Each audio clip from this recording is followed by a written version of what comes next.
നമസ്തേ പ്രിയമുള്ള പ്രേക്ഷകരെ, നാം ഇവിടെ ചർച്ച ചെയ്യുന്നത് മേൽപ്പത്തൂർ നാരായണ ഭട്ടപാദനാൽ വിരചിതമായ നാരായണീയത്തിലെ വിരാടോൽപ്പത്തി എന്ന 5-ാം ദശകത്തിലെ 6-ാമത്തെ ശ്ലോകം.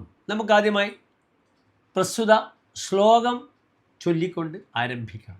സോഹം ജ ത്രിഗുണക്രമാത് ത്രിവിധതാമാസാദ്യ വൈകാരികോ ഭൂയസ്തൈജസ താമസാവിധി ഭവന്നാദ്യേന സത്വാത്മനാ ദേവാനിന്ദ്രിയമാനിനോ കൃത ദിശാവാദാർക്കപാശുഷിനോ വന്യീന്ദ്രാച്യുതമിത്രകാൻ വിധുവിധി ശ്രീരുദ്രശാരീരികാൻ.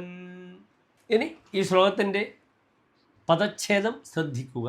സഹ അഹം ച ത്രിഗുണക്രമാത് ത്രിവിധതാം ആസാദ്യ വൈകാരികഃ ഭൂയഃ തൈജസ താമസൗ ഇതി ഭവൻ ആദ്യേന സത്വാത്മന ദേവാൻ ഇന്ദ്രിയമാനിനഃ അകൃത ദിശാവാദാർക്കപാശുഷിനഃ വന്യീന്ദ്രാച്യുതമിത്രകാൻ വിധുവിധി ശ്രീരുദ്ര ശാരീരകാൻ.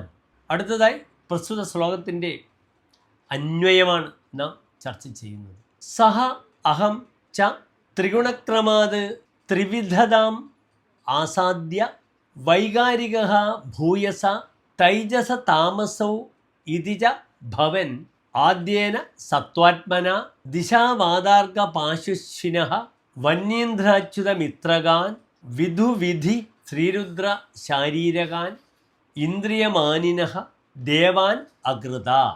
അടുത്തതായി പ്രസ്തുത ശ്ലോകത്തിൻ്റെ സാരാംശമാണ് നാം ചർച്ച ചെയ്യുന്നത്.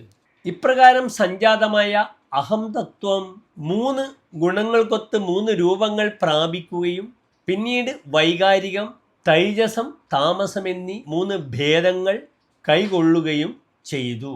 സത്വഗുണാത്മകമായ വൈകാരിക രൂപമാകട്ടെ ഇന്ദ്രിയ നിയന്താക്കളായ ദിക്ക്, വായു, സൂര്യൻ, വരുണൻ, അശ്വിനികൾ എന്നീ ദേവന്മാരെയും അഗ്നി, ഇന്ദ്രൻ, ഉപേന്ദ്രൻ, മിത്രൻ, പ്രജാപതി, ചന്ദ്രൻ, ബ്രഹ്മാവ്, ശിവൻ, ക്ഷേത്രജ്ഞൻ എന്നിവയെയും സൃഷ്ടിച്ചു. ഇതാകുന്നു പ്രസ്തുത ശ്ലോകത്തിൻ്റെ സാരാംശം. നമസ്തേ.